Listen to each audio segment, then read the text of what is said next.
Dis avec moi l'homme spirituel. Dis encore l'homme spirituel. L'homme spirituel prie selon ce qu'il entend. Et nous allons entrer dans un moment de jeûne et prière toute la semaine.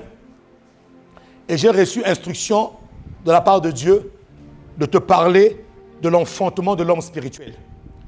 Dis avec moi l'enfantement de l'homme spirituel. Dis encore l'enfantement de l'homme spirituel. Oui, l'homme spirituel enfante. Spirituellement parlant, l'homme spirituel enfante dans l'esprit. Et donc, ça va te permettre de te préparer pour ce jeûne et prière. Ça va te permettre d'avoir des éléments pour prier. Oui, parce que je sais que nous sommes dans un mois prophétique. Nous sommes dans un mois où tu dois enfanter, où tu dois faire sortir ce que Dieu a prévu que tu fasses sortir en cette saison.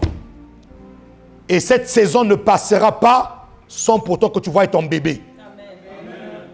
Je dis, cette saison ne passera pas sans pourtant que tu voies ton bébé. Amen. Donc les choses, il y a des choses qui doivent sortir. Il y a des choses que tu attends, ça fait des années. Mais nous sommes dans la saison de l'enfantement.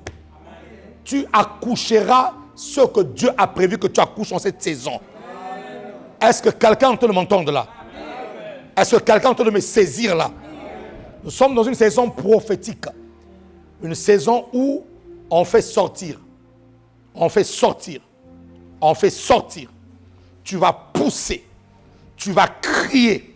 Tu vas pousser les cris d'une femme qui accouche. Tu vas pousser.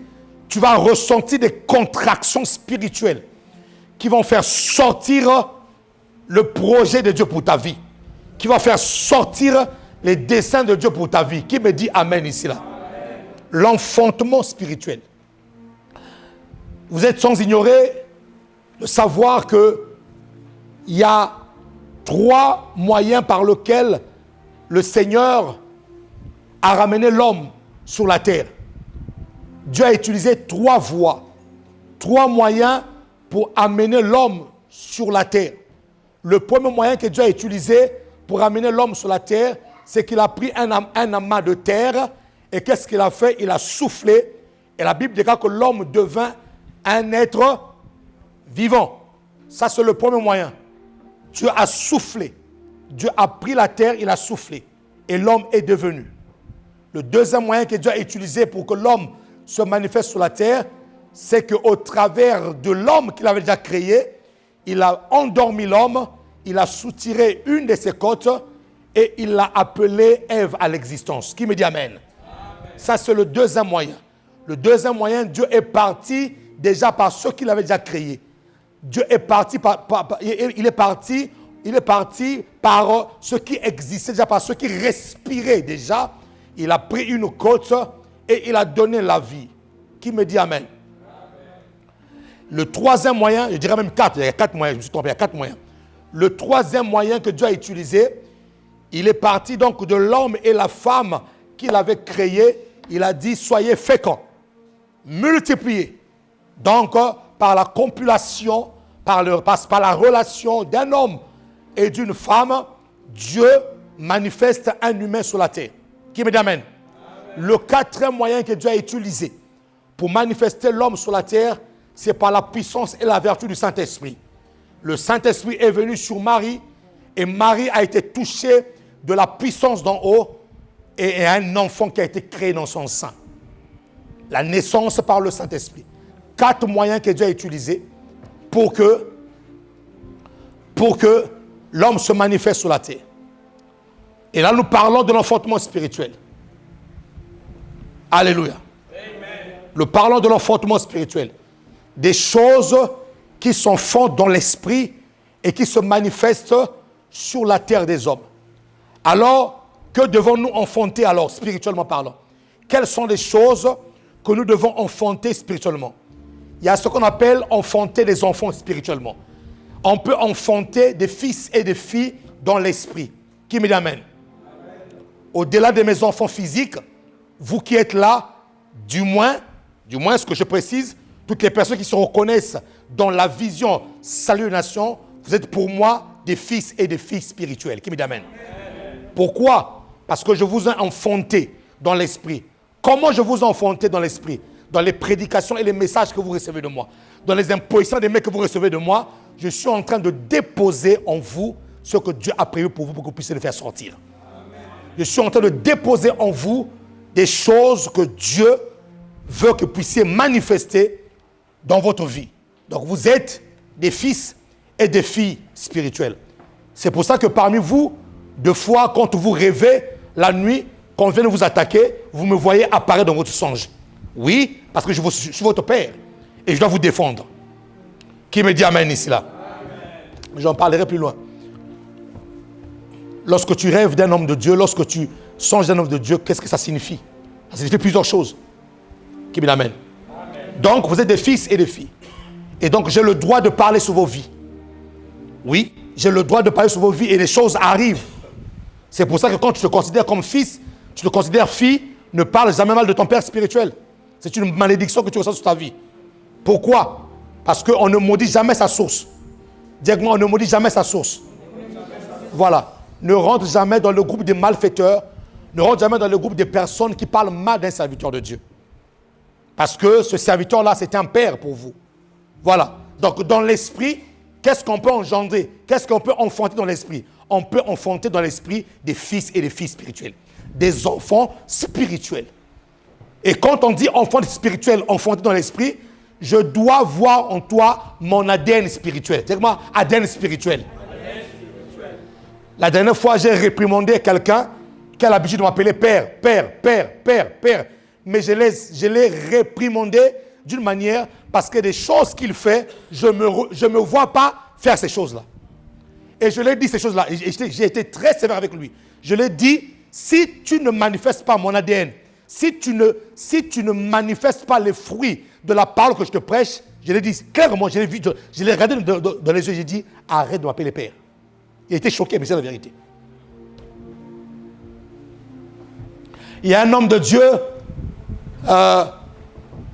qui était en train de faire ses courses à l'extérieur, et il y a l'une de ses filles qui joue à l'hypocrisie. À l'église, elle est sainte nitouche, mais dehors, elle s'habille en mini-jupe.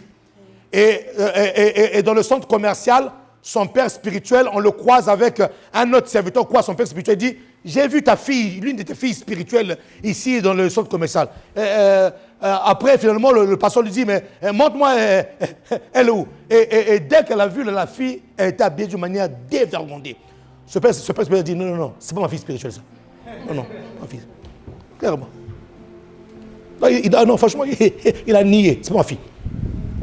Pourquoi elle dit ça? Je ne reconnais pas en elle mon ADN. Non, qui va acclamer le Seigneur ici là?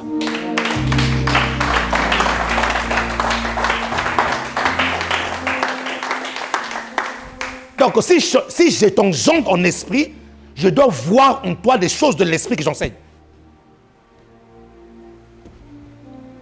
Dites-moi l'enfantement spirituel. Oui, dans le spirituel, on peut enfanter des fils et des filles. Des enfants spirituels. Galates 4, 19 dit quoi?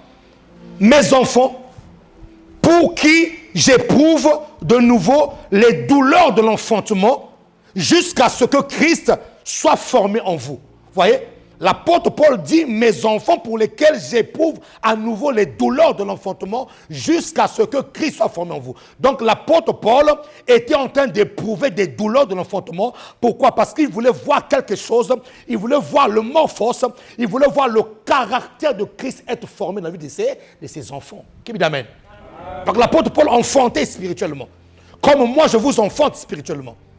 Qui est fils et fille spirituel de Safara Maroung ici là? C'est bien. C'est bien.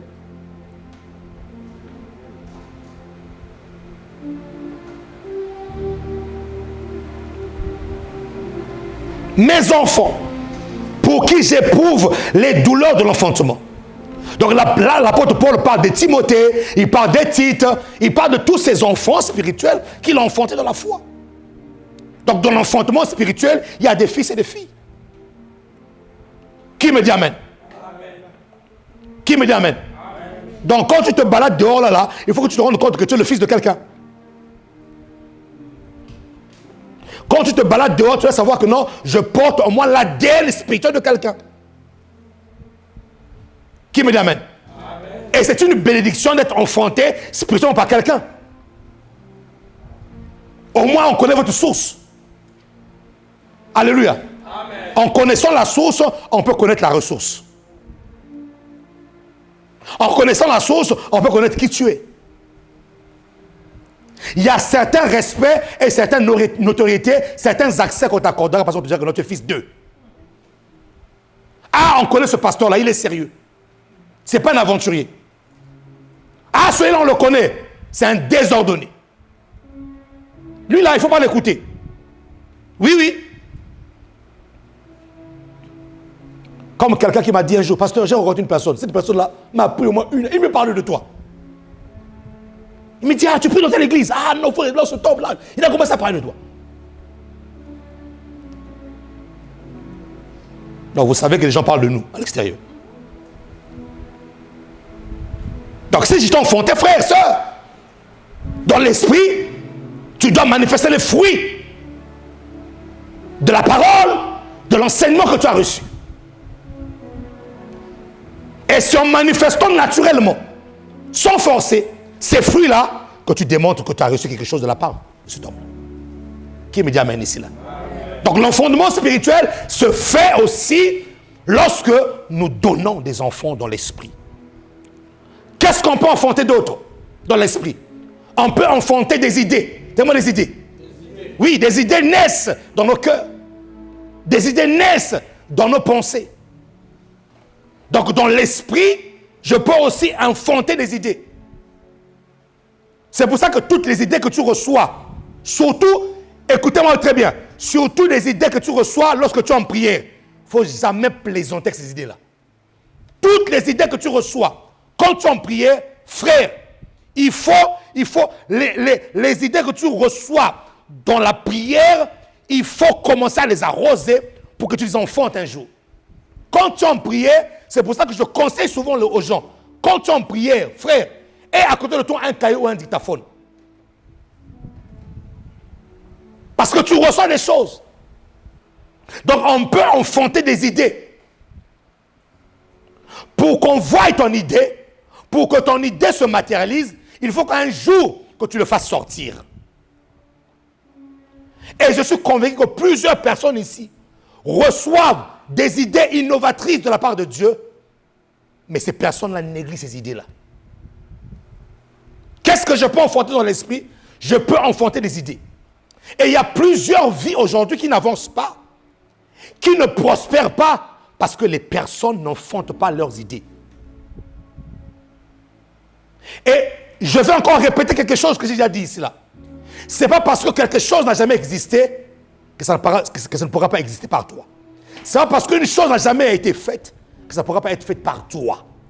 Tu peux être le pionnier. Tu peux être la première personne par qui Dieu commence quelque chose dans l'humanité. Qui me dit amen ici là? Amen. Et donc, il faut que tu comprennes que les idées que tu reçois de la part de Dieu, il faut que tu puisses les garder, il faut que tu puisses les développer, il faut que tu puisses les enfanter un jour. Qui me dit amen? Qu'est-ce que je peux encore enfanter dans l'esprit? Dans l'esprit, on enfante des promesses et des bénédictions. Qui me dit amen? L'homme spirituel divin enfante des promesses et des bénédictions. Je vais t'annoncer quelque chose ce matin. Les promesses que tu avais écrites, même dans les cahiers que tu as oubliés au fond de ton lit, ces promesses-là vont s'accomplir maintenant au nom de Jésus de Nazareth. Parce que le Saint-Esprit me parle et l'Esprit me dit ceci, il y a des promesses, il y a des personnes qui ont des encyclopédies de promesses qui ne se sont jamais accomplies. Pourquoi? Parce que ces promesses n'ont jamais vu le jour, n'ont pas été enfantées. Les bénédictions qui n'ont pas été enfantées. Les bénédictions et les promesses qui n'ont pas vu le jour. Et il y a des personnes qui ont des encyclopédies. C'est-à-dire qu'ils ont des promesses qui datent des années et des années et des années, mais qui ne sont jamais accomplies. Mais si tu es exposé au son de ma voix ce matin, je prophétise que ces prophéties-là vont s'accomplir dans ta vie. Au nom de Jésus. Pourquoi? Parce que nous sommes au mois de septembre. Et le mois de septembre, c'est le mois de l'enfantement, de l'accouchement, non seulement physique, mais spirituel aussi. Tu vas accoucher. Il y en a même qui ont oublié certaines promesses que Dieu leur avait faites tellement que ça a duré. Le Saint-Esprit va te les remettre en mémoire et tu vas les enfanter en cette saison de Jésus de Nazareth. Dis avec moi l'enfantement spirituel. Qu'est-ce que je dois enfanter? Je dois enfanter pour moi, pour ma destinée, les prophéties. Je dois enfanter pour moi des paroles. Je dois enfanter pour moi des bénédictions. Je dois enfanter pour moi des promesses que Dieu m'a faites. Frères, sœurs, Dieu t'a fait des promesses. Et la véracité, l'authenticité d'une promesse se vérifie à son accomplissement. C'est l'accomplissement de la prophétie. C'est l'accomplissement de la promesse ou des bénédictions qui ont été relâchées sur ta vie qui va montrer que ton Dieu est véritablement Dieu. Qui me dit amen ici là? Et donc le temps est arrivé en cette saison où nous parlons de l'enfantement spirituel, que tout ce que Dieu a relâché sur ta vie, sur ta destinée puisse voir le jour. Et puisque nous sommes dans la saison, la main du diable ne pourra rien faire. La main du diable va sauter comme une soucoupe pour libérer enfin ce que Dieu t'a dit dans ta vie, qui me dit amen ici là. Donc je dois accoucher la promesse. Je dois enfanter des bénédictions. Oui, sur la terre des hommes, tu es béni. Amen. Tu es béni de Dieu, qui me dit amen ici là. Tu n'es pas maudit. Parce que personne ne peut maudire ce que Dieu a béni. Si tu es béni, ça veut dire que le monde, ça veut dire que ton environnement, ça veut dire que tes parents, ça veut dire que ton mari, ça veut dire que ta femme, ça veut dire que tes enfants attendent de toi que tu accouches ces bénédictions-là, qui me dit amen ici là. Dis à ton voisin, il faut que ça sorte. C'est pour ça que je te prépare à la prière là. Cette semaine, tu vas prier. Il faut que ça sorte. Deutéronome 7, verset 14 dit quoi? Deutéronome 7, verset 14 dit quoi? Oui, on peut enfanter des promesses. Oui, on va enfanter des bénédictions. Oui, on va enfanter des prophéties que Dieu avait relâchées dans notre vie. Deutéronome 7, verset 14. Tu seras béni plus que tous les peuples. Toi, tel que tu es là, frère, parmi tous les peuples, c'est toi qui es béni. Ta manière de dire amen, là, ça m'inquiète fortement. Parmi tous les peuples, tu es béni. Mais voyons, ce n'est pas la parole du pasteur Saint. Ce n'est pas la parole du pasteur Saint, c'est la parole de Dieu. Parmi tous les peuples, tu es béni. La Bible dit, tu seras béni plus que tous les peuples. Plus que tous les peuples, il n'y aura chez toi ni homme, ni femme stérile. Il n'y aura chez toi ni homme, ni femme stérile. Dieu a déclaré, il n'y aura pas d'homme stérile. Il n'y aura pas de femme stérile. Si Dieu dit qu'il n'y aura pas de femmes stériles et des hommes stériles, ça veut dire que des hommes aussi accouchent. Le premier homme à accoucher avec césarienne, c'était Adam. Qu'est-ce que Dieu a fait? Dieu a ouvert. Vous pensez que la césarienne a commencé aujourd'hui? La césarienne a commencé depuis le jardin d'Éden. Dieu a ouvert le côté, il a soutiré une côte et Ève est venue. Donc, frères, sœurs, écoutez-moi très bien. Si Dieu dit que dans la maison de Dieu, toi tu es où? Tu es dans la maison de Dieu. Donc en toi, il n'y a pas de stérilité. À moins que ce soit la parole du pasteur Saint. Mais si c'est la parole de Dieu, je déclare qu'en toi, il n'y a pas de stérilité.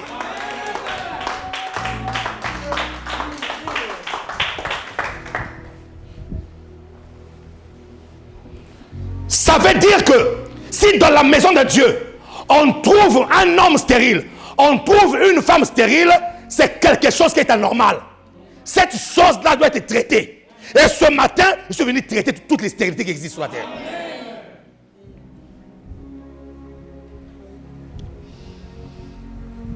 Dieu les bénit. Et Dieu dit, soyez féconds. Multipliez. Assujettissez. Dominez. Écoutez-moi très bien. On ne peut pas dominer s'il n'y a pas la fécondité. Qui me dit amen? On ne peut pas dominer s'il n'y a pas la multiplication. Qui me dit amen?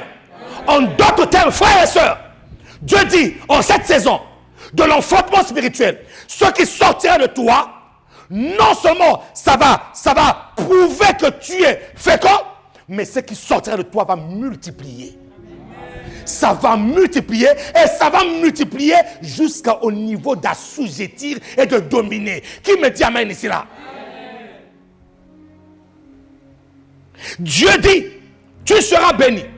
Et donc, nous comprenons que si Dieu dit que tu seras béni, et si Dieu dit qu'il n'y aura chez toi ni stérile, ni femme, donc lorsque nous faisons le lien, nous comprenons que la bénédiction est liée aux entrailles de quelqu'un.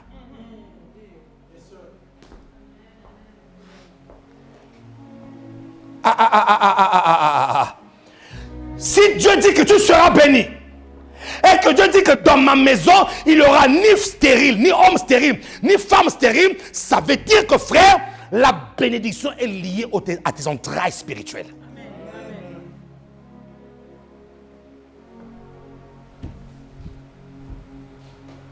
Il y a des entrailles. Dieu dit, Dieu dit que tu es béni. Donc, en d'autres termes, ce qui doit sortir de tes entrailles dans l'enfantement spirituel, c'est la bénédiction, ce n'est pas la bénédiction.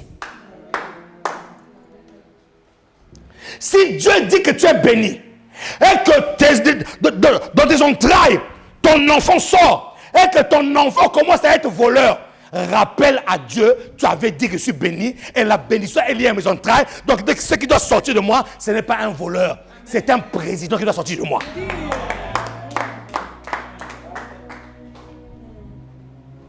Lorsque tu vois ton enfant dans la délinquance, touche tes entrailles, dis papa, tu as dit que mes entrailles étaient bénies.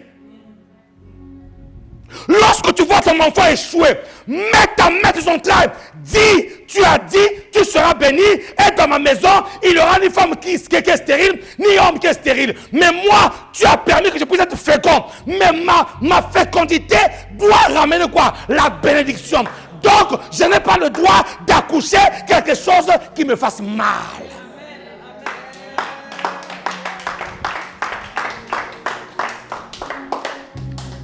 Qui me dit amen ici là? À dater d'aujourd'hui, interdiction formelle d'enfanter quelque chose qui te fera mal. Je prophétise sur ta vie qu'à dater d'aujourd'hui, tu enfanteras des choses qui feront ta joie et ton allégresse. Oh, acclame le Seigneur ici, acclame le Seigneur ici.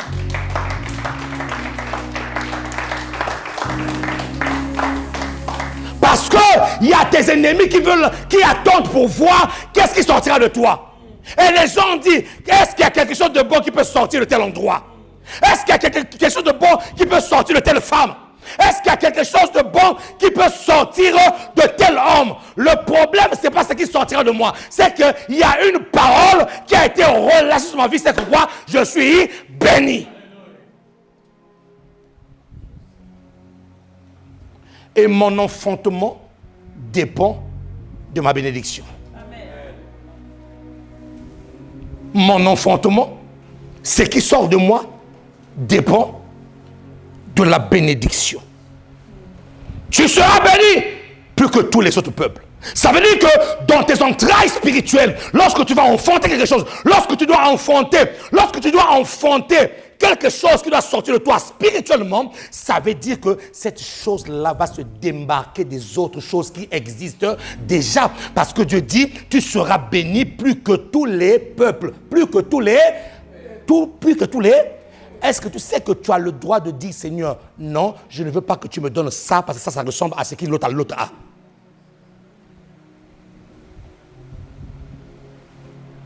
Et il y en a des fois qui bradent leur considération aux choses qu'ils ont demandé à Dieu à cause de la galère. À tel moment que ça a duré, c'est pas grave. Bénissez seulement le Seigneur. Non. Des fois, vous bénissez Dieu pour des choses qui ne vous satisfassent pas.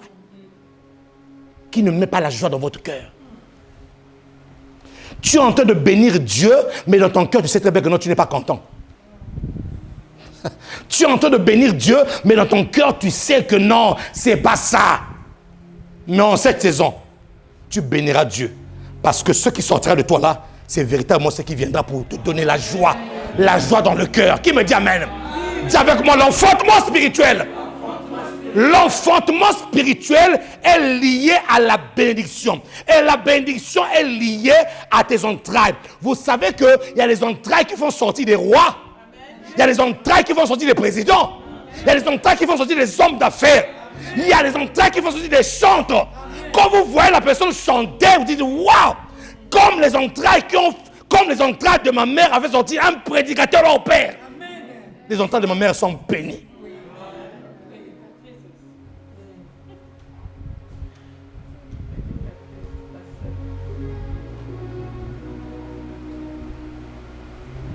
Qui me dit amen ici là? Amen. Qui me dit amen ici là? Amen. Ta bénédiction est liée à tes entrailles spirituelles. Et je veux que tu l'entendes fortement dans tes oreilles. Tu n'es pas stérile. Amen.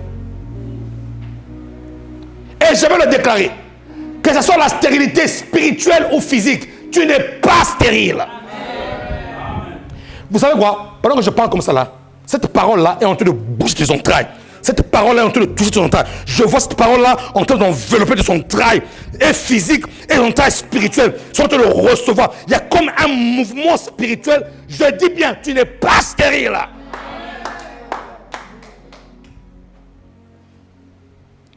Apocalypse dit que ceux qui ont des oreilles pour entendre, qu'ils entendent. En cette saison de l'enfantement, tu enfanteras des choses qui vont dépasser même ton entendement. Qui peut acclamer le roi ici?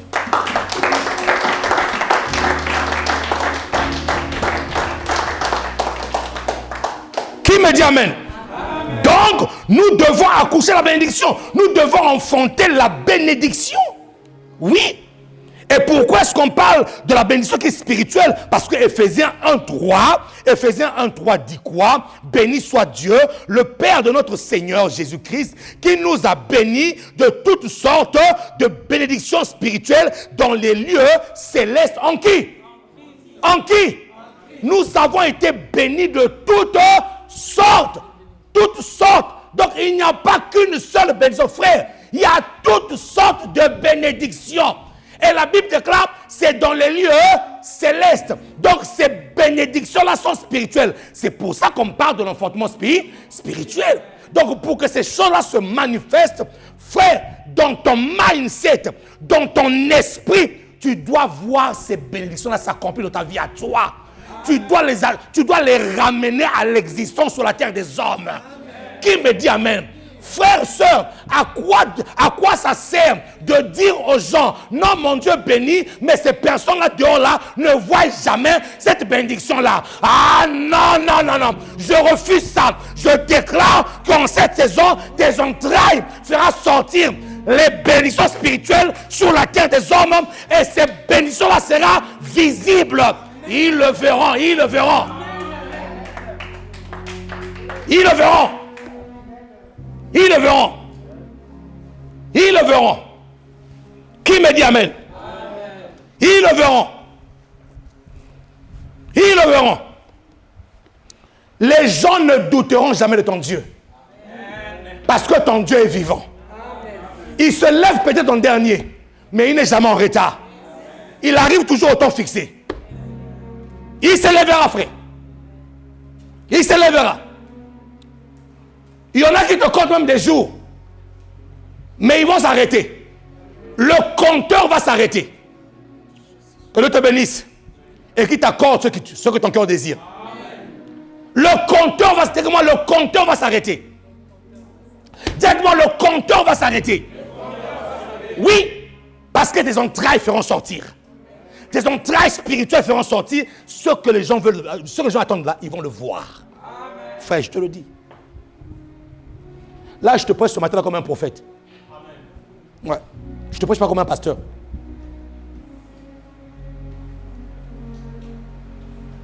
Béni soit Dieu, le Père de notre Seigneur Jésus-Christ, qui nous a bénis. Pas qui nous bénira. Il nous a déjà bénis. Tu es déjà béni. Maintenant, il faut maintenant que tu rentres dans le laboratoire de Dieu pour commencer à travailler tes entrailles pour que le bébé puisse sortir. Il faut que tu ailles dans la salle d'accouchement. Et beaucoup de chrétiens n'aiment pas aller à la salle d'accouchement. Il faut aller à la salle. La douleur que tu vas ressentir là, c'est un mal qui est nécessaire. Il faut que ton bébé puisse sortir en cette saison, frère. Oui, mon ami, je te le dis, il faut que ton bébé puisse sortir. Quand je dis bébé là, il faut que le projet que tu as puisse sortir. Il faut que les choses que tu as déposées en toi puissent sortir. C'est ça le bébé. Et donc, la bénédiction ici là est une parole que tu reçois. La bénédiction est une parole, la promesse est une parole, la prophétie est une parole. Les choses que tu reçois, quand on dit que tu es béni, frère, c'est une parole qui est relâchée sur ta vie. Vous voyez? C'est une parole. C'est pour ça que Dieu dit dans Deutéronome 7, 14 qu'on vient de lire, tu seras béni plus que tous les peuples. Dieu dit tu seras béni. Donc Dieu a relâché quoi? Une parole. Il y a une différence entre la richesse et la bénédiction. Qui me amène? La richesse est la conséquence de la bénédiction. La bénédiction c'est quoi? C'est une parole qui est relâchée, qui te localise partout dans tout ce que tu fais. Ça c'est la bénédiction.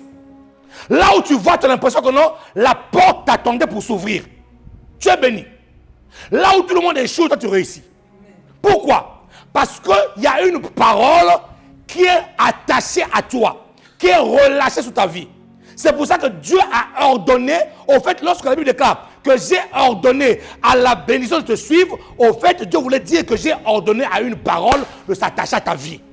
Et que cette parole-là ne reviendra jamais à moi si elle n'a pas accompli ce dont pour laquelle elle était envoyée. Et donc, quand Dieu relâche une parole sur ta vie, frère, tu es béni.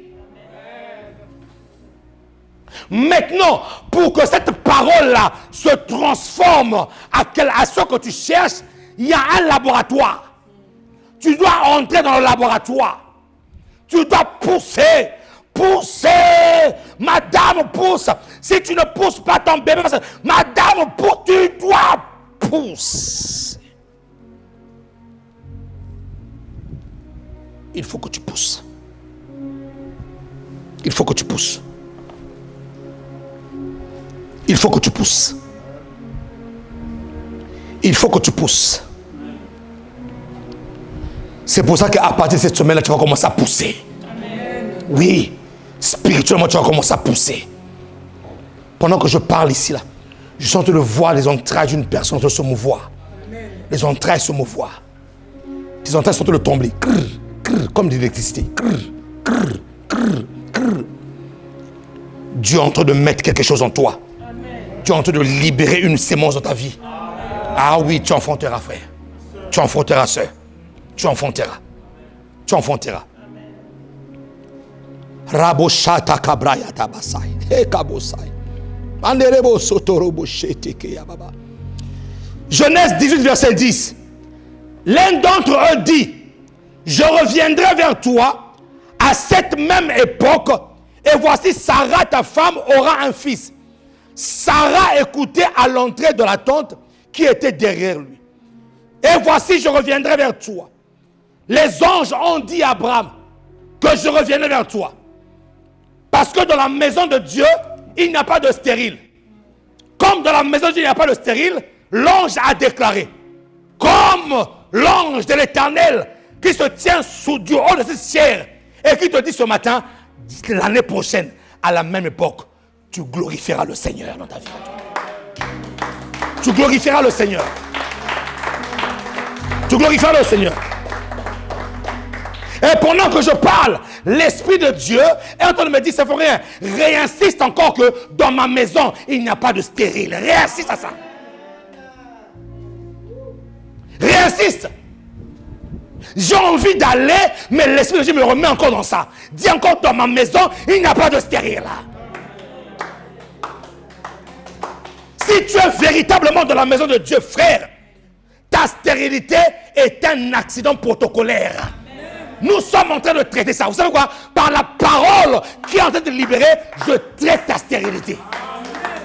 Frère, je traite ça. Je traite ça. Je suis le docteur Stéphane Marou qui vient traiter ta stérilité.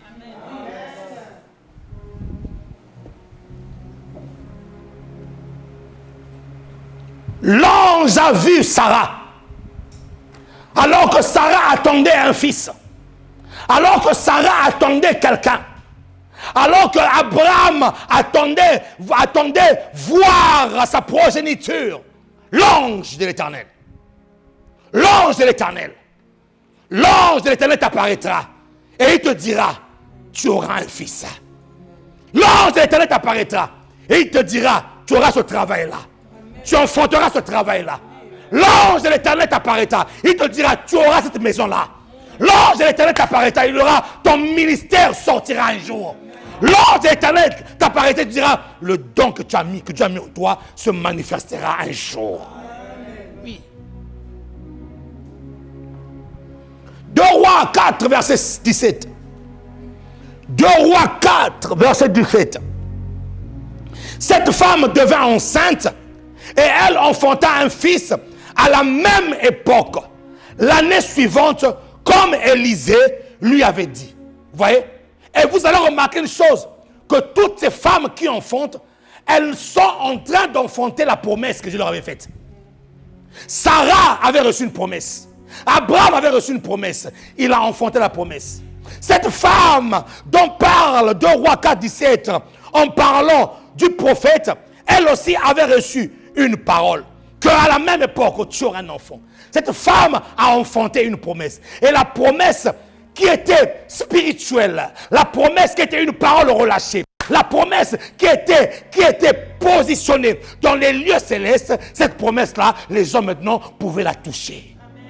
Je prophétise que ta promesse sera touchée. Ah, Dieu fait en sorte qu'on touche ta promesse. Pourquoi? Parce que nous sommes sur la terre des hommes. C'est qu'est spirituel et spirituel. C'est qu'est physique et physique. À un moment donné, il faut que les gens puissent toucher. Les gens puissent toucher. Et je vois les gens venir toucher. Je vois venir les gens toucher. Et si les gens viennent toucher, ça veut dire que toi-même tu seras la première personne à toucher. Ah, Saint-Esprit, je vois l'Esprit de se mouvoir ici. Merci, Saint-Esprit.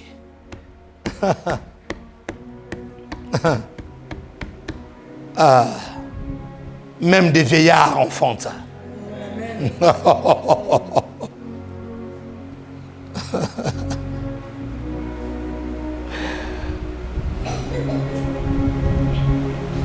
On enfante d'une promesse, on enfante d'une parole, on enfante une parole, on enfante une promesse. Et suivez-moi, lorsqu'on parle de l'enfantement spirituel, on enfante ce qui est mûr.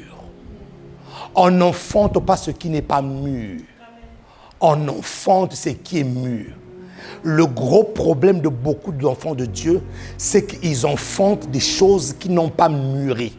Avant que ton idée puisse être mise au grand jour, ton idée, tu dois la mûrir avant de l'enfanter. Qui me dit amen ici là? Il y a des personnes ici là qui ont avorté leurs idées, qui ont avorté leurs promesses parce que la promesse n'avait pas encore mûri. À quel moment j'avorte ma promesse? Lorsque je vois que la chose est en train de tarder et que je commence à fabriquer les moyens par moi-même de pouvoir enfanter alors que le bébé n'est pas encore arrivé à 9 mois. Il y a des personnes ici là qui provoquent leur accouchement spirituel, qui n'attendent pas. La parole de Dieu, la promesse que Dieu t'a donnée doit mûrir. Doit mûrir. La bénédiction que Dieu a relâchée dans ta vie doit mûrir. Et ça, je veux que tu notes ça. Que dans l'homme spirituel divin enfante ce qui est mûr. Ton projet, est-ce que tu l'as mûri? Tu es appelé au mariage. Est-ce que tu as mûri la conception du mariage dans ta tête, dans ta vie? Tu es appelé à faire des affaires. Est-ce que tu as mûri le domaine des affaires? Est-ce que cette idée-là en toi a mûri? Est-ce que est-ce que les doigts ont bien poussé? Est-ce que les yeux ont bien pris forme? Est-ce que les mains de l'enfant ont bien pris forme? Est-ce que les pieds ont bien poussé? Est-ce que la chose a mûri? Est-ce que tu es arrivé au 9e mois, le mois de l'enfantement, pour que tu puisses faire sortir? Si vous voyez un enfant naître à 7 mois, ça veut dire qu'à 7 mois, il était déjà mûr. Comme mon deuxième fils, il est né à 7 mois. Et effectivement, heureusement qu'il est né à 7 mois. Parce que s'il était né à 9 mois, je ne sais pas comment il allait sortir. Miché. Tellement qu'il était gros, grand, costaud, joufflu. Donc, s'il était sorti à 9 mois, ça a été chaud pour ma femme. Dieu a dit non, à 7 mois c'est bon. Il est déjà mûr, il faut qu'il sorte. Donc quand vous voyez une personne accoucher à 7 mois, c'est que l'enfant n'a plus de place dans le ventre, il faut qu'elle sorte. Mais il y a des personnes qui enfantent des choses qui ne sont pas mûres. Donc en fait, quand vous voyez la chose sortir, vous dites que non, mais ça là, c'est pas consistant. Il n'y a pas de consistance. Pourquoi? Parce que la personne n'a pas eu le temps de laisser produire, de laisser se développer la chose en elle. C'est pour ça que par moment, de fois, la sagesse demande que lorsque tu as reçu une sémence de Dieu pour faire quelque chose, deux fois, mes amis, la sagesse demande que tu puisses fermer ta bouche et ne pas dire à quelqu'un. Parce qu'il y en a deux fois, tu lui dis ça et c'est lui qui va aller combattre ta grossesse. Il va aller combattre ton enfant. Il va aller combattre ton enfantement spirituel. Toi, tu lui as annoncé quelque chose, tu croyais que tu lui as annoncé une bonne nouvelle, pour lui c'est une mauvaise nouvelle. Je ne dis pas qu'il est plus fort que Jésus. Je ne dis pas qu'il est plus fort que la puissance de Dieu. Mais des fois, par sagesse, il faut savoir se taire. Amen. Laisse mûrir la chose. Laisse mûrir la chose. Il y a des choses qui ont été volées dans ta vie parce que tu n'as pas mûri la chose. Tu l'as fait sortir avant. La chose n'a pas été mûrie. Tu l'as fait sortir avant et la chose a été stoppée. Ça t'arrivera pas au nom de Jésus-Christ de Nazareth. On enfante d'une parole ou d'une promesse qui a mûri. Pourquoi je le dis? Parce que avant l'enfantement, il y a ce qu'on appelle la conception. L'homme spirituel divin, avant d'enfanter, là je vous ramène maintenant à la racine. Là, je vous ai parlé de l'enfantement, mais sans pourtant parler de la racine. L'enfantement vient lorsque tu as été conçu, lorsque tu as reçu quelque chose, lorsqu'il y a ce qu'on appelle, lorsqu'il y a le phénomène de la conception. La conception, c'est quoi? C'est le commencement, c'est le début de quelque chose. Mais le début de quelque chose là, tu ne dois pas le négliger. Vous savez, lorsqu'une femme devient enceinte, on ne dit pas une femme est tombée enceinte, non, elle est devenue enceinte. Une femme ne tombe pas enceinte, elle ne tombe pas enceinte, elle devient enceinte. Tomber enceinte, non, devenir enceinte. Lorsque une femme devient enceinte, lorsque la sémence a chopé, comment on appelle ça? Lorsque la sémence a fécondé l'utérus, suivez-moi très bien, la femme, elle est encore normale. Elle ne sait même pas que l'utérus a été fécondé. Mais pourtant, la conception vient de commencer. Il y a des gens ici qui disent souvent, je ne sais pas qu'est-ce que je dois faire, je ne sais pas qu'est-ce que j'ai, je ne sais pas qu'est-ce que je ferai. Non. Tu es déjà enceinte de quelque chose. Amen. Mais le problème, c'est qu'il n'y a pas encore de manifestation. D'accord? Tu es encore à l'étape de la conception. conception. L'étape où la parole doit entrer en toi. L'étape où la parole doit trouver une terre fertile. L'étape où la sémence doit entrer. J'ai pas une sémence ici là.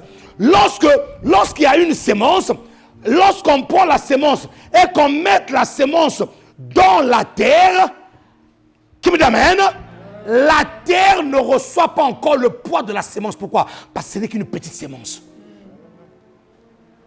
Mais pourtant, la terre est ensémencée.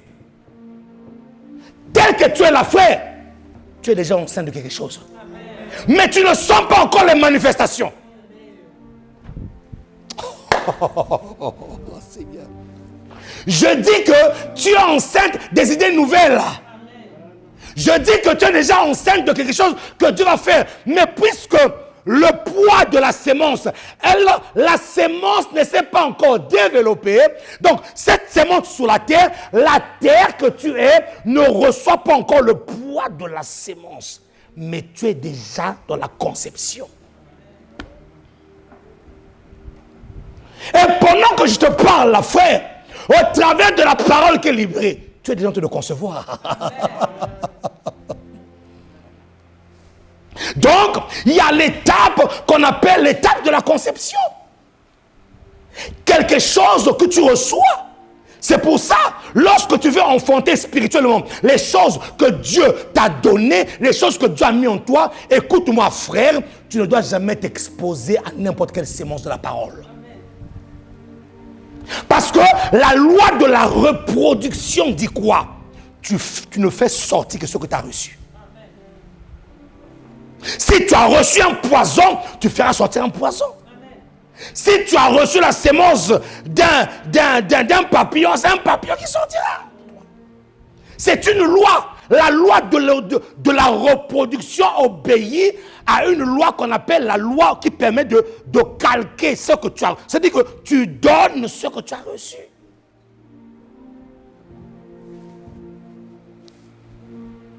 Et donc, parmi vous qui m'écoutez ici, là, plusieurs sont dans l'étape de la conception.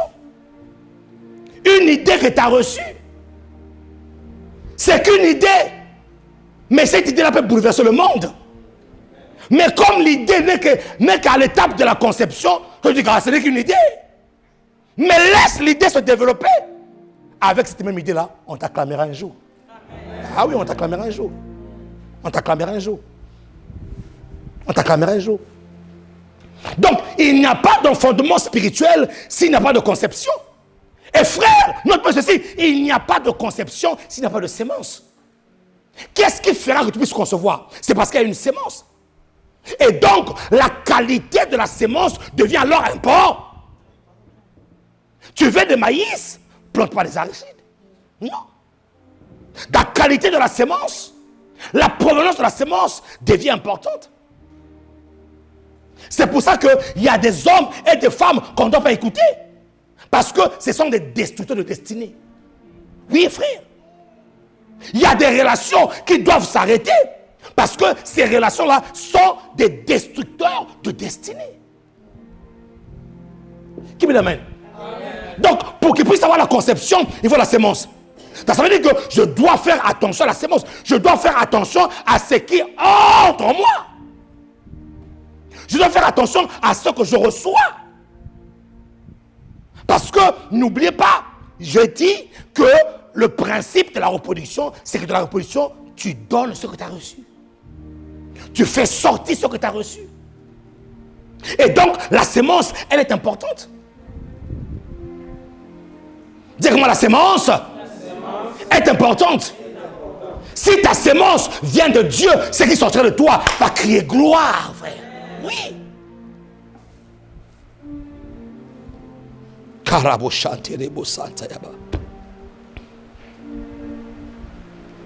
Et donc, avant l'enfantement, il y a ce qu'on appelle l'étape de la conception. Et après la conception, il y a ce qu'on appelle l'étape de la maturation. C'est quoi la maturation? Voilà. Ce que vous voyez dans le naturel est vrai dans le surnaturel. Et maintenant, frère, à quel moment je sais que je suis enceinte? Parce que à la période de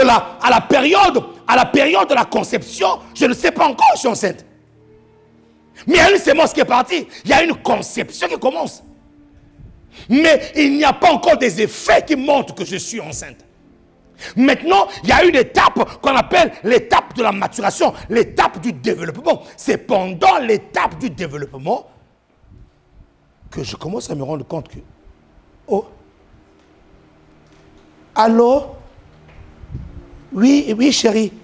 S'il te plaît, quand tu rentres, tu peux me ramener le McDo. Ah, mais tu n'as jamais mangé le McDo, chérie. Non, ramène-moi le McDo, j'ai une envie de McDo. Ah. Chérie, oui. Tu dors? Oui, je dors. Chérie, il est 23h là. S'il te plaît, réveille-toi. Va me chercher le tabac. Ah. 23h. Mais j'ai cherché où? Mais chérie, c'est fermé. Là, tu sens que non, il y a quelque chose qui commence à se passer. Il y a des transformations, il y a le goût commence. Ça veut dire que les choses commencent. Ça, c'est l'étape de la maturation. Le bébé est en train de se développer en toi. Et il y a des chrétiens qui sont dans cette étape-là où la chose que Dieu a mis en eux est en train de se développer. Mais attention, lorsque le développement se fait, fais attention. À un moment donné, tu remarques même que même la démarche commence à changer.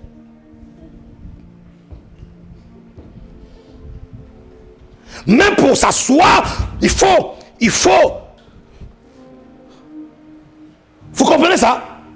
Pourquoi? Parce que tu portes en toi un trésor. Tu portes en toi quelque chose. Tu portes en toi quelque chose qui doit sortir. Tu portes en toi l'avenir. Tu portes en toi la destinée. Parce que le succès est garanti par le successeur.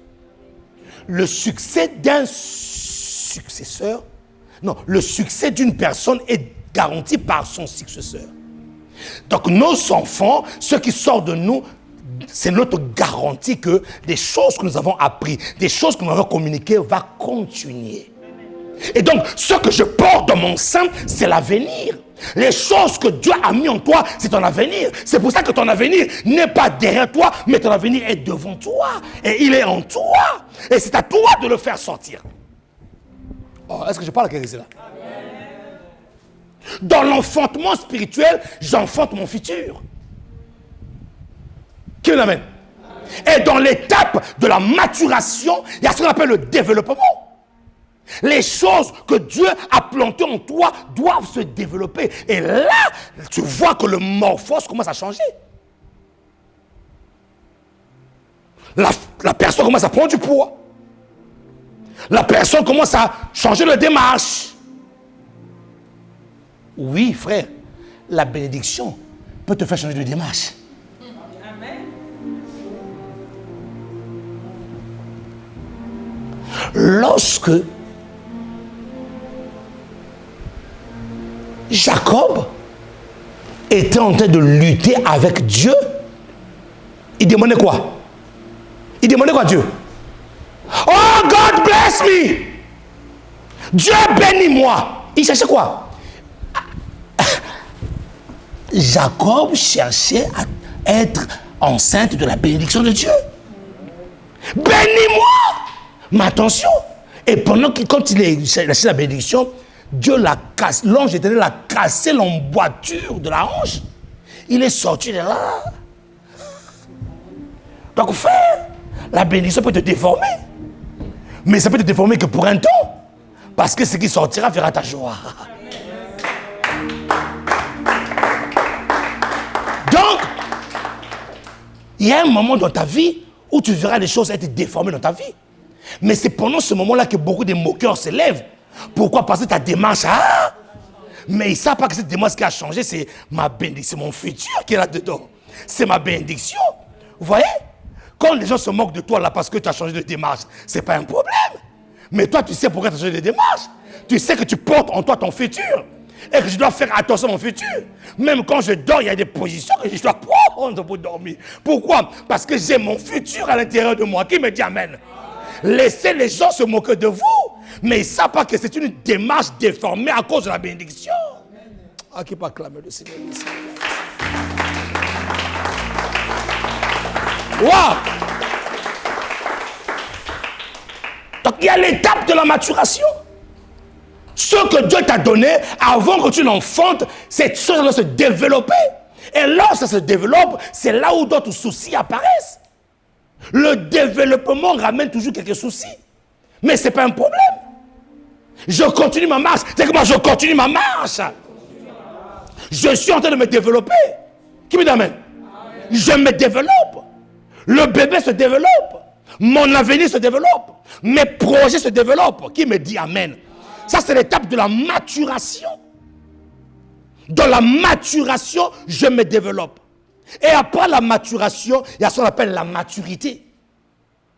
Donc, le projet doit arriver à maturité. La maturation, c'est le processus du développement.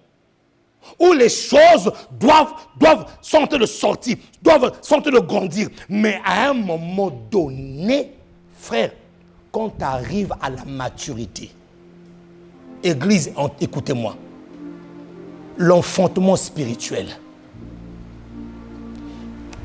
si tu avais commencé à faire quelque chose qui n'était pas dans le temps, il faut que tu l'arrêtes. Parce que quand l'enfantement spirituel arrive, lorsque le bébé a atteint la maturité, les 9 mois, ou le moment où il doit sortir, frère, tu ne diras pas au bébé, sors. Il va commencer à se frayer un chemin. Amen. Et ce que je vois prophétiquement en ce mois de septembre-là, c'est que le bébé est déjà à la porte. C'est que le bébé est prêt à se frayer un chemin. Tu ne diras pas, oh non, je suis... Mais toi aussi, quand tu vas venir... Non, non, non. Tu vas commencer à ressentir les contractions. Et les contractions, ça fait très mal. C'est pour ça qu'il y a certaines douleurs que tu vis autour de toi là. Ce sont des contractions pour que tu accouches. Vous voyez, des injures que tu reçois là, ce sont des contractions. Vous voyez, les mépris des gens que tu reçois là, ce sont des contractions. Pourquoi? Parce que le bébé doit sortir. Quand le bébé arrive au moment où il doit sortir, frère, tu ne diras pas sors. L'espace dans lequel il se trouve devient petit. L'espace va commencer à le déranger. Et comme l'espace va commencer à le déranger, il va commencer à chercher la sortie. La question que je me pose, qui montre au bébé que non, la sortie c'est là?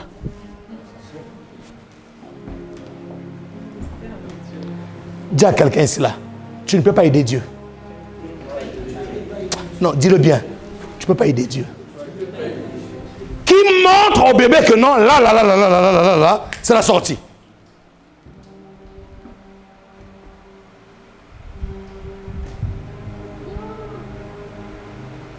Donc, dans l'enfantement spirituel, écoutez-moi très bien, je n'ai aucune leçon à donner à Dieu. Je suis prêt, j'ai reçu quelque chose, je le crois, je ne sais pas par quel moment Dieu le fera, mais Dieu le fera. Le bébé sortira. Qui peut dire amen, c'est là. Il sortira. Parce qu'on ne demande pas à un bébé que le chemin est par là.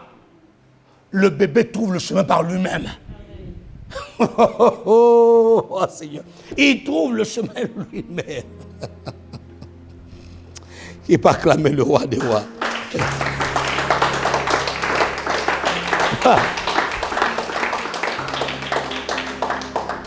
Donc, pour que j'enfante, il faut que je dois d'abord passer l'étape de la conception. Frère, qu'est-ce que tu as reçu?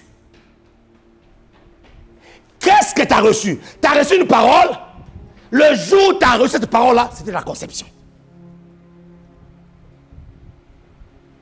Je dois développer. Je dois faire passer cette parole dans la maturation. Après la maturation, la maturité. Après la maturité, l'enfantement. Parce que quand la chose est mûre, frère, la chose se fait sortir. Elle sort elle-même. Elle sort elle-même. Elle cherche le chemin.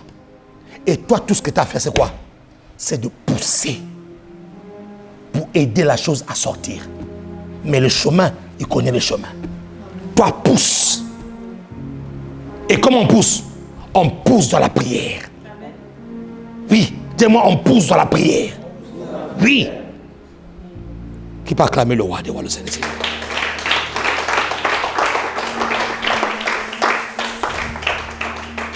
Dis-moi l'enfantement spirituel. Luc 2, verset 26 à 35. Une parole que nous connaissons tous. Au 6e mois, l'ange Gabriel fut envoyé par Dieu dans une ville de Galilée, appelée Nazareth, auprès d'une vierge fiancée à un homme de la maison de David, nommé Joseph. Non, c'est Luc 1. Ah, je me suis trompé. C'est Luc 1, 26. Ah, c'est là pour que vous me suivez. Acclamez Dieu pour vous-même.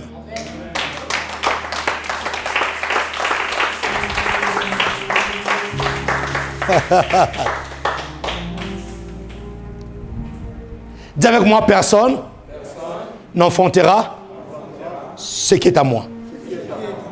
Dis encore, personne n'enfantera ce qui est à moi. Donc si une personne enfante son projet, ça veut pas dire qu'il a clôturé la liste de ceux qui enfantent. Si une personne enfante sa voiture, ça ne veut pas dire qu'il a clôturé la liste de ceux qui enfantent des voitures. Dis encore, personne n'enfantera ce qui est à moi. Au 6e mois, l'ange de Gabriel fut envoyé par Dieu dans une ville de Galilée, appelée Nazareth, auprès d'une vierge fiancée à un homme de la maison de David, nommé Joseph. Dis avec moi, personne n'enfantera ce qui est à moi. Lorsque Dieu t'a choisi pour enfanter quelque chose, frère, Dieu va se rassurer que tu sois la bonne personne. Lorsque l'ange Gabriel est en train de descendre, frères et sœurs, l'ange Gabriel a tous les détails de Marie. L'ange Gabriel, Dieu lui a donné des précisions en telle enceinte que l'ange ne puisse pas se tromper de la personne. Il dit il a été envoyé premièrement dans une ville de Galilée. Quand l'ange arrive dans la ville de Galilée, frère, la ville de Galilée c'est une grande ville. Et là-dedans il y a plusieurs femmes. Et Dieu ne s'arrête pas là. Dis-moi, Dieu est précis dans ce qu'il te donne. Non, dis encore, Dieu est précis dans ce qu'il te donne, frère. C'est pour ça que, puisque Dieu est précis dans ce qu'il te donne, tu ne dois jamais accepter les à peu près. Amen.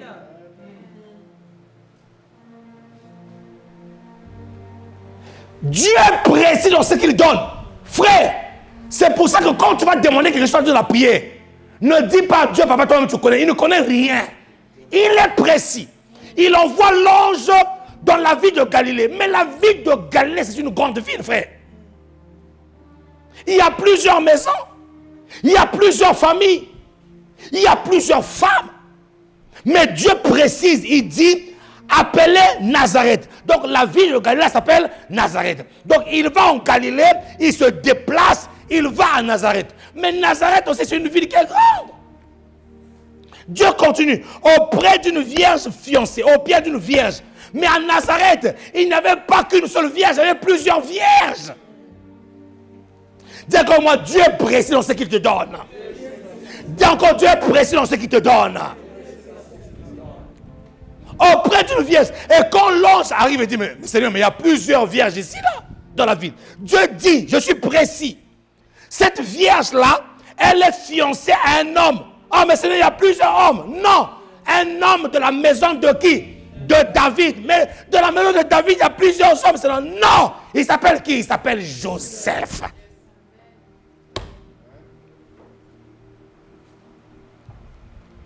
Pourquoi est-ce que quand l'autre a enfanté son truc, tu es jaloux?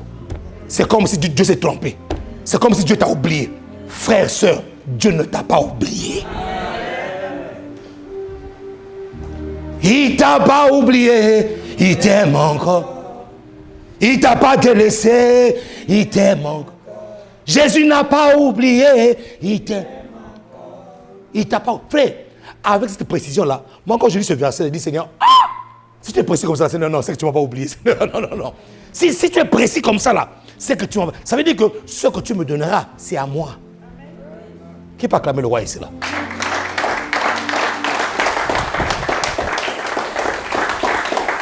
Maintenant, suis.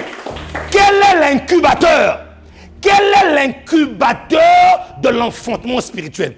Quel est l'élément central de l'enfantement spirituel? Quel est le support de l'enfantement spirituel? Quel est l'élément qui rentre en ligne de compte lorsque tu veux enfanter? Va voir cette femme-là. Elle est une vierge. C'est pour ça qu'Ésaïe dit, la vierge enfantera. Pose la question à ton voisin. Tu as déjà vu une vierge enfanter?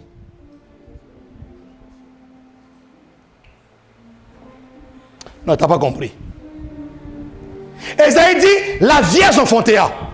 Quand Ésaïe dit que la vierge enfantera, c'était une parole qui était libérée. C'était une sémence. Mais est-ce que tu as déjà vu une vierge enfanter?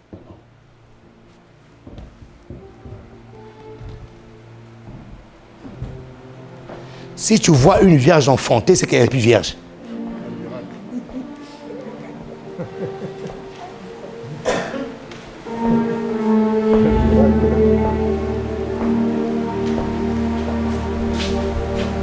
Mais la Bible dit, vous savez, lorsque Ésaïe a entendu le prophétiser comme ça là, même celui qui faisait la prophétie dit, mais Dieu, tu te trompes. Comment ça la vierge va enfanter? Dieu dit, prophétise comme ça, prophétise comme ça. La vierge enfantera. Pourquoi il dit ça? Mais Seigneur, non, tu t'es trompé. Non, Ésaïe, je t'ai dit, prophétise que la vierge enfantera. Frère, ce qui est impossible aux hommes est possible à Dieu. Tu ne dois jamais limiter ton Dieu.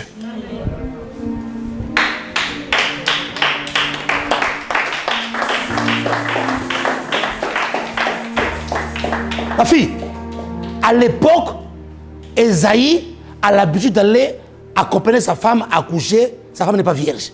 Mais ce jour-là, je lui dis prophétise que la vierge va enfanter. Il trouve ça, mais c'est compliqué. Mettez-vous à l'époque d'Ésaïe qui va voir des femmes mariées à coucher. Mais lui, il lui dit, Ésaïe, va devant le peuple de Dieu, prophétie de l'Éternel. Ésaïe fait asseoir tous les anciens d'Israël. Il fait asseoir tout le Sanhédrin, tous les vieux là, de la Torah, là, ils sont assis avec les grosses barbes là. Il les fait tous asseoir. Écoutez-moi, prophétie de l'Éternel, la Vierge enfantera. Les vieux disent, hé Ésaïe, arrête dès le matin de commencer à boire, les boissons et niveau dès le matin comme ça là. Ésaïe, t'es sourd ou quoi? Comment est-ce que la Vierge peut enfanter? Et là, les gens se lèvent dans l'assemblée et disent, ah non, une vierge ne peut pas enfanter. Dieu lui dit, Ésaïe, prophétise, la vierge enfantera.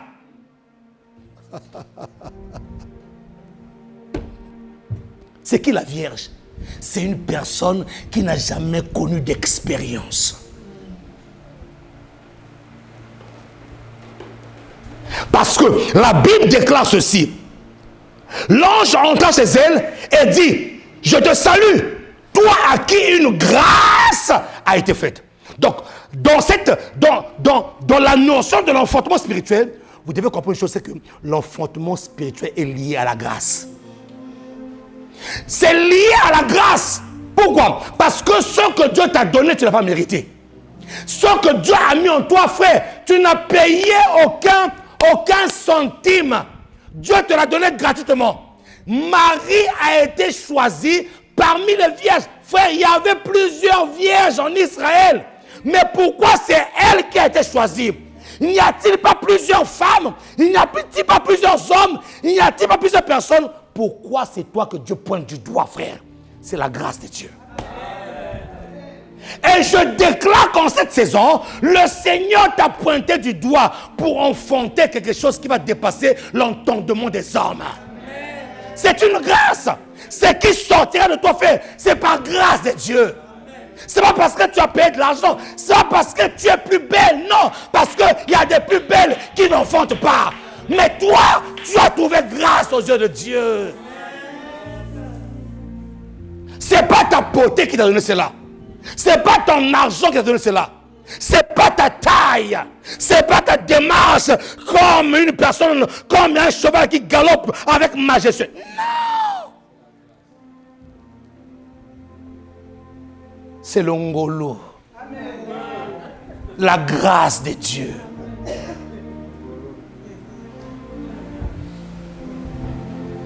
L'enfantement spirituel est lié à la grâce. Je n'ai pas mérité, mais le Seigneur m'a pointé du doigt. Oh, je déclare que Dieu te pointe du doigt cette saison. Ce qui sortira de toi, ça sera l'extraordinaire divin. L'extraordinaire divin. L'extraordinaire divin. Tu as trouvé grâce. Une grâce a été faite. Le Seigneur est avec toi. Troublé par cette parole, Marie se demandait ce que pouvait signifier une telle salutation.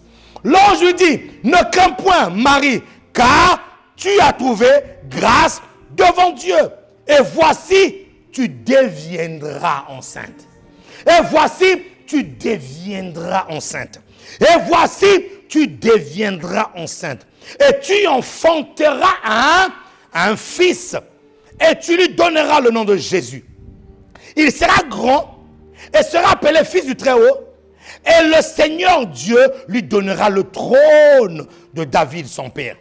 Il régnera sur la maison de Jacob éternellement et son règne n'aura point de fin. Marie dit à l'ange, comment cela se fera-t-il? Lorsque Marie pose la question, c'est parce qu'elle sait qu'elle est vierge.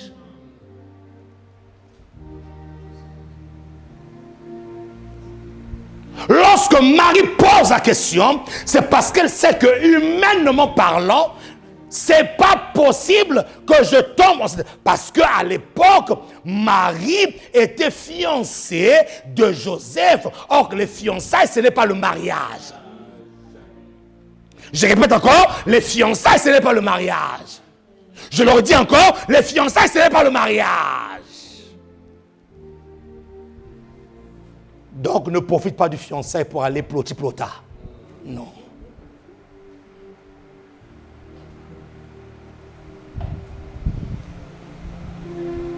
Non, on est fiancé, là, on va goûter. Tu vas goûter quoi? On est fiancé. On goûte quoi?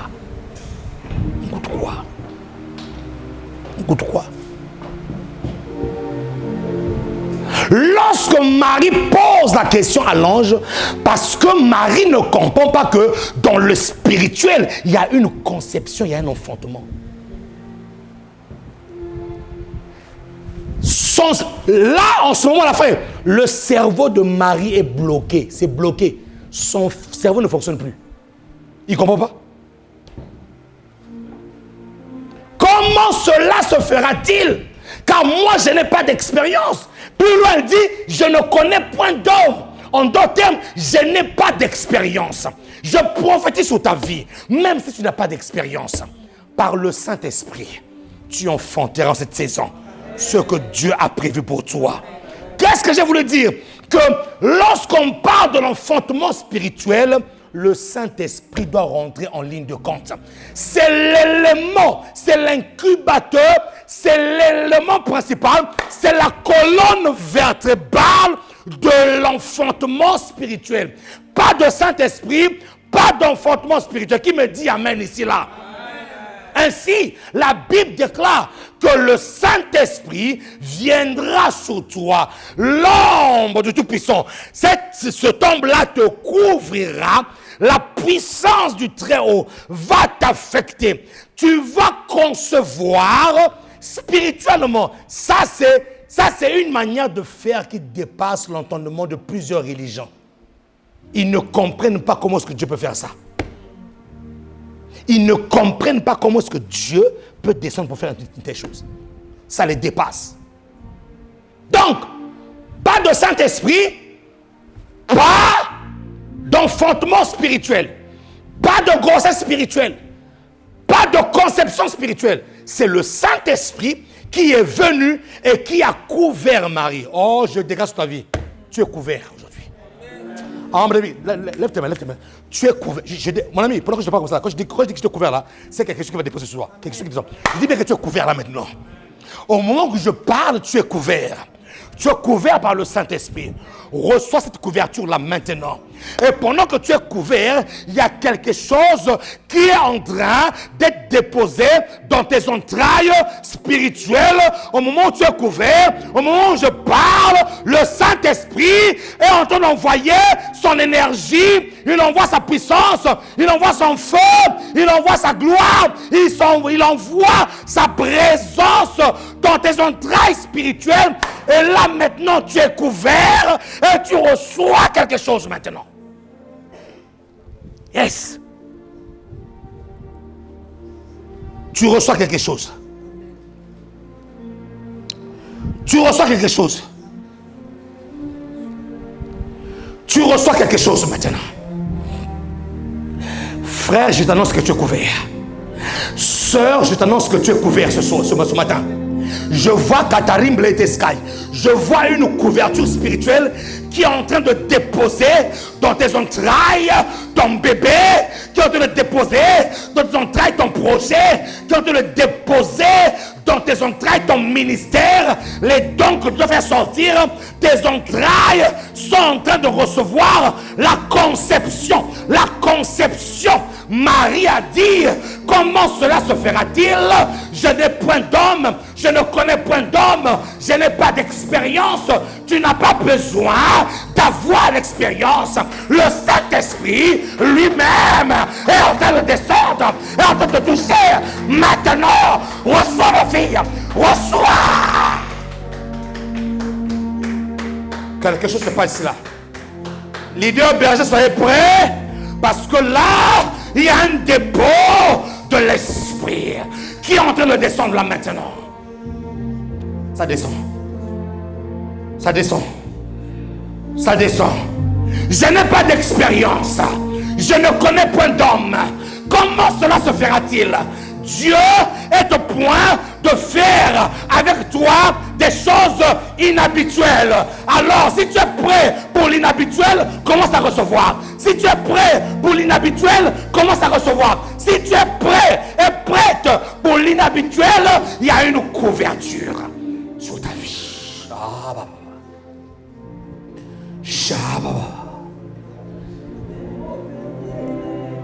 Quelqu'un en train de sortir ses entrailles est serré. Tu sens tes entrailles en feu. Tu sens tes entrailles comme si on te serre le ventre. Comme si on te serrait le ventre. Comme si on te serrait le ventre. Comme si on te serrait le ventre. Tu sens comme si il y a quelque chose qui se déplace dans ton ventre. C'est la puissance du Saint-Esprit qui est là et qui dépose la conception. Il dépose la conception. Même vous qui me suivez au travers d'Internet, même vous qui me suivez au travers des médias, il y a quelque chose, il y a un dépôt spirituel là. Oh, Marie a dit, je ne connais point d'homme, je n'ai point d'expérience. Oh, ton ministère sortira, tes dons sortiront au nom de Jésus. Oh, le prophétique que tu as mis en toi, ton bébé Sakata Yadabashaya.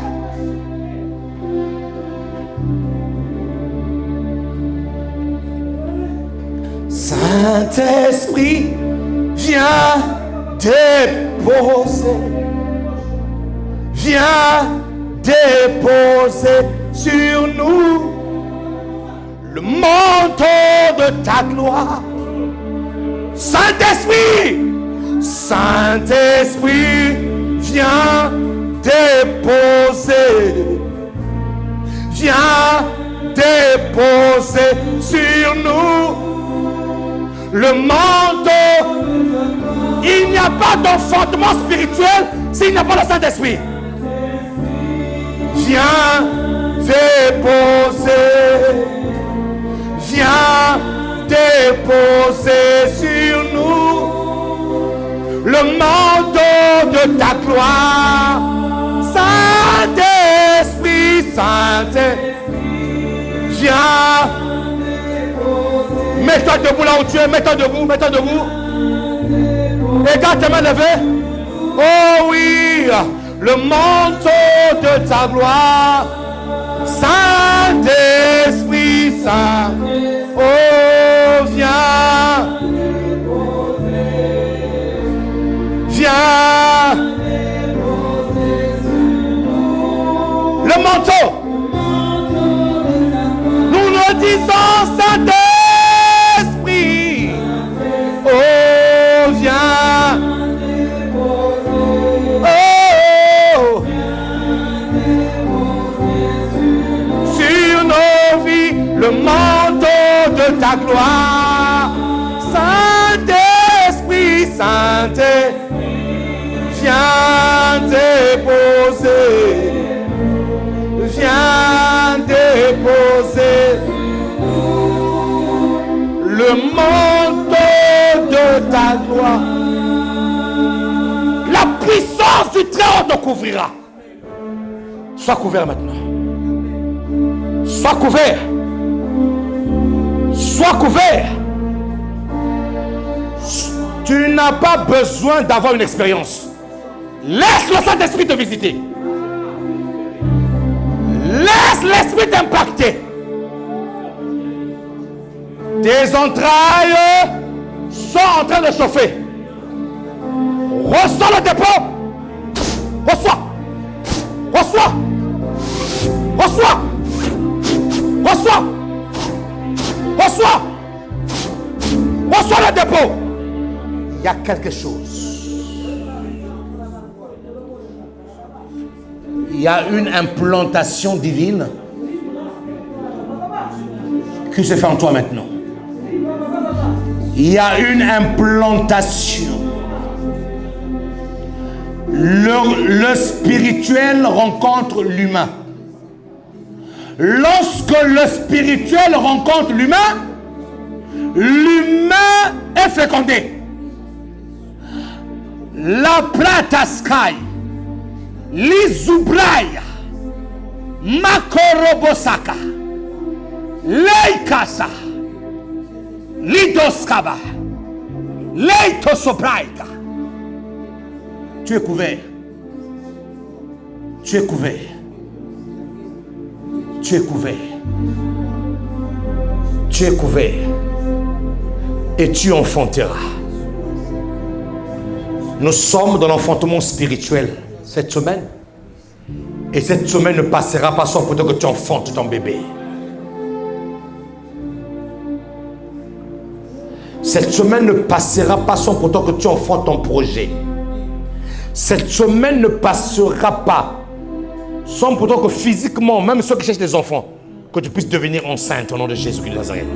Cette semaine ne passera pas sans pourtant que tu puisses avoir de la part de Dieu une idée nouvelle. Tu le reçois maintenant.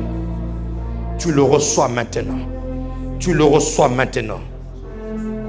Tes dons sortiront. Ton ministère sortira. Ce que Dieu t'a appelé à faire sur la terre des hommes, tu le feras. Tu l'accoucheras. Tu accouches ton mariage. Ceux qui cherchent le mariage, tu accouches ton mariage. Tu accouches. Au nom de Jésus-Christ. Au nom puissant de Jésus-Christ. Les saints acclament le roi des rois. Les saints acclament le roi des rois.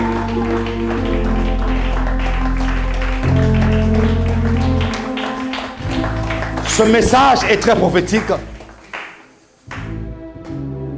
J'avais prévu le prêcher que ce dimanche. Mais je sens que je vais continuer à prêcher ce message le dimanche prochain. Même si l'on finit le jeûne, il faut que je termine ce message-là. Parce que justement, le jeûne va être la salle d'accouchement. Là, on va pousser. Et donc, je viens de ressentir dans mon esprit, il faut que je continue ce message. Ne le suis pas de loin. Suis ce message de près. Parce qu'il y a des choses que je vais te communiquer. Tu as besoin que je puisse te voir comme ça. Oui, frère. Oui. Pour que le Saint-Esprit puisse toucher Marie, le Saint-Esprit était obligé de couvrir Marie. Il y a eu un contact. Il y a eu quoi? Un contact.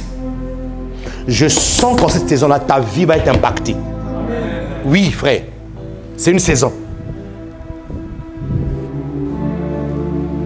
Même si le bébé là refuse de sortir, nous allons le pousser. Sortira. Acclame le roi des rois. Acclame Jésus. Acclame Jésus.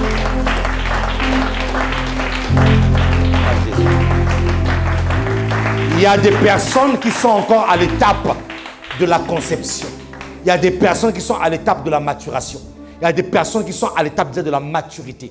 Il y a des personnes qui sont déjà en travail. Oui. Toi qui es à l'étape de la conception, ce n'est pas encore fini. Le travail continue. Toi qui es à l'étape de l'enfantement, t'en fais pas. Le bébé va sortir. Voilà. Le bébé va sortir. Et on va prier. Frère, on va prier. Cette semaine-là, on va prier. Et le dimanche prochain, on va prier. Assez, c'est assez. Comme dit un pasteur, il faut que ça change. Il y a des choses que Dieu dépose en toi. Il faut que ça sorte. Ah, qui va acclamer Jésus? C'est qui va acclamer Jésus.